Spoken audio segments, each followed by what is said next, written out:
Hey, it's Dr. J. Here for you and for your success. I'm here to do another video on chapter 11, which is marketing. The chapter is going to cover a lot of different things in reference to understanding marketing, what marketing is, different types of marketing, why marketing is important, and things like that. Okay? All right, and as always, if you have any questions about anything in the chapter and you want me to do another video on something more specific, please email that to me or you can put it down in the comments and then I will be more than happy to do a video on that particular topic for you.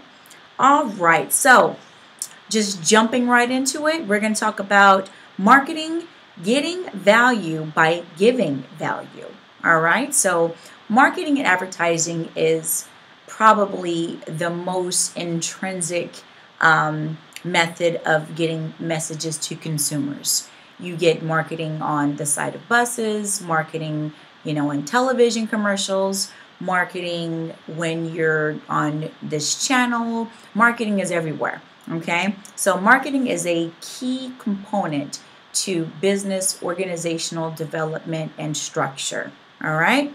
So marketing. Why is it important? Well, marketing is important because it is a way of the business getting their ideas out to their targeted consumers. Now, that could be, the people that are watching, people that are walking by, people that may be interested in the product or may not be interested in the product. That's really important. With marketing, you have the ability to capture audiences, customers' attention. You get their attention by using marketing and advertising, okay? Marketing and advertising, which is kind of the same. When you're advertising, you're marketing. When you're marketing, you're advertising. So the scope of marketing is everywhere, just like the book says. It is literally everywhere. I'm marketing my Pep Talks books behind me. I'm marketing, being in school. Marketing can be done either subliminally or non-subliminally. It's really important to understand that, it's all in who the consumer is. If they're paying attention to your marketing, then it's obviously grabbing their attention, and more than likely they're going to purchase the products. If it's not, then we go into, if it's got some subliminal messages in it where it's, making you think. So for an example, a subliminal message is when you go to a theme park and you're walking around and you're smelling things and you're enjoying yourself and, you're there and you're like, oh my goodness, I want a churro. I want a churro. And you're thinking, I didn't want a churro 5 minutes ago. Why do I want a churro now? Well, you probably want a churro because you're smelling them in the air, okay? I call it smell-o-vision. It reminds me of the Willy Wonka chocolate, movie where they were intrinsically getting all these messages of, things that are smelling good and things that make you want to have them. And a lot of times in theme parks, they use that as a tactic to get people to purchase things. They're constantly popping popcorn. They're constantly cooking churros. They're constantly, driving around with the little ice cream carts or whatever. But a lot of times there's subliminal messages. So you may be being marketed within a marketing system, even if you don't even think that you're, in a marketing opportune area. You could still be being marketed to. All right. Okay, so we're going to go into placement marketing. So placement marketing is really important because it makes no sense to put marketing and advertising inside of a closed, dark, closeted room. There's no purpose.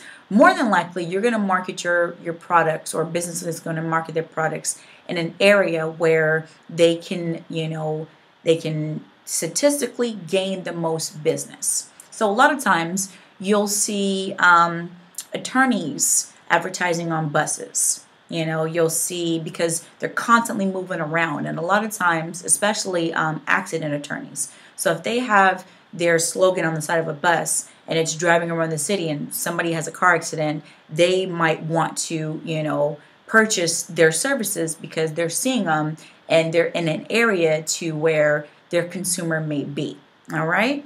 Another placement marketing is at events. So if you're at, a basketball game or a football game or some kind of arena that does sports, then you're probably going to get marketed for different types of things like timeshares is a good one. So you may be in an area where you're like, okay, this isn't making any sense. But if you think about it, a timeshare booth makes sense because if you're at a theme park or at a game, then you probably have expendable cash.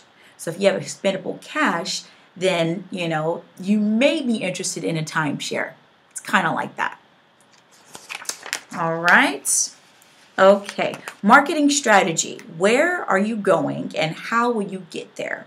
So businesses have whole teams for marketing strategies where, they build the product and then they work around the product and then they have jingles that are created sometimes by, reputable influential entertainers or popular ones at the time. Then they have the ability to contract out certain arenas. So they may contract out, a certain area that might be popular or something that's going to grab your attention. So it really is a whole process and a strategy because a lot of money goes into marketing and advertising, a lot, but they have a huge return. So, profits are normally up, especially if the product is popular.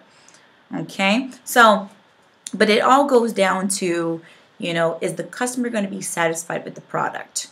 Well, hopefully it's a quality product. If it's not, then, you're going to get a lot of consumers that are going to purchase your items that are not going to be necessarily happy. So with businesses, they go headfirst into marketing, advertising, strategy, market saturation, meaning how saturated is the market with this particular product or something similar. Okay?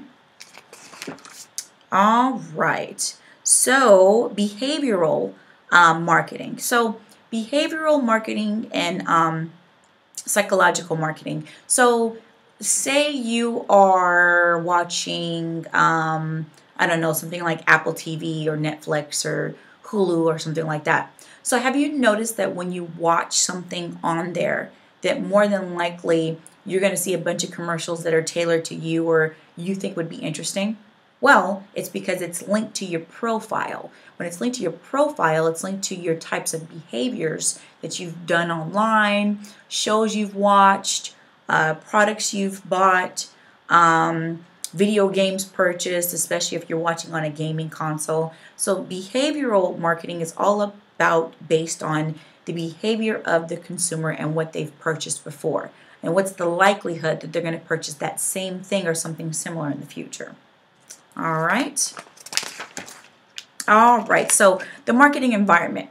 The marketing environment is really important because it can be, like I said, it's saturated, but it can also be very temperamental when it comes to what the economy is doing. So if interest rates are high or if the video game industry is booming, then they're going to tailor more marketing towards that particular segment. It all goes back to, the stocks and the exchanges on how products are actually moved. So when you go back and do some research on, okay, right now, what's going to be the hottest Christmas toy of the year? Okay, you're going to do an analysis of what's been popular, okay, and what is going to be, hopefully popular in the future. So more than likely, technology has kind of, had a segue for, being the most popular items for purchases during Christmas time. So more than likely, it's going to be something technologically based, where it's, whereas it's the newest iPhone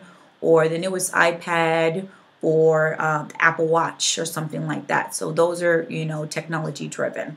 Okay, so the marketing environment depends on what the competitive advantage is for that particular product and products that are similar to it.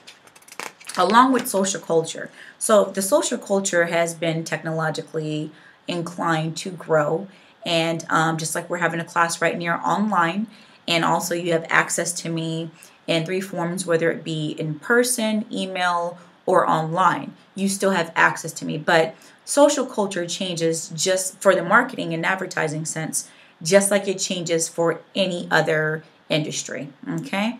And it helps drive the consumer's ability to want to purchase certain items. Okay. All right. So primary research tools. So marketing and advertising agents or even marketing advertising groups use primary researching tools to better define the statistical analysis of what is going to be popular, how much profit are we going to make off of this, what's going to be the return on our investment, things like that. They still have to make a product. Okay, they have to make a product, but they have to make a profit off of that product as well. So if they're spending all their money in marketing and advertising and not analyzing the competitive edge of the actual items, then that's defeating the purpose. Okay, so some primary tools. Observation research. So they'll take a product, while they're marketing, advertising it, and give it to 10, 15 people, and they'll ask them to analyze it, and they'll watch them use it, interact with it, things like that. Survey research. So then once they've used the product, they're going to survey the results of how happy the customers were with the product, with the quality of the product, with the price of the product, with the durability of the product, all these other things about the particular product. That's all a part of marketing and advertising research. All right. And then also green marketing. So we've gotten heavy into green marketing within the last, I want to say 10 to 15 years, where we're emailing advertisements, or we're getting advertisements at the end of our YouTube page videos, or we're getting advertisements on Facebook now that it's a public owned company, a publicly traded company. We're also getting marketing, in our email accounts. Now, I know with Google, it's separated. Instead of just having your email, you have separate tabs for, promotions, advertisements, junk mail, whatever you want to put. But marketing and advertising is truly everywhere. And when you think about it, whether it's done on purpose or done on accident, or it's subliminal or not. Okay? All right. So that was chapter 11, marketing. If you have any questions or comments, please let me know or leave them down at the bottom. You can get a hold of me via email, calling me, or you can come by my office. I am Dr. J, and I am here for your success. All right, guys.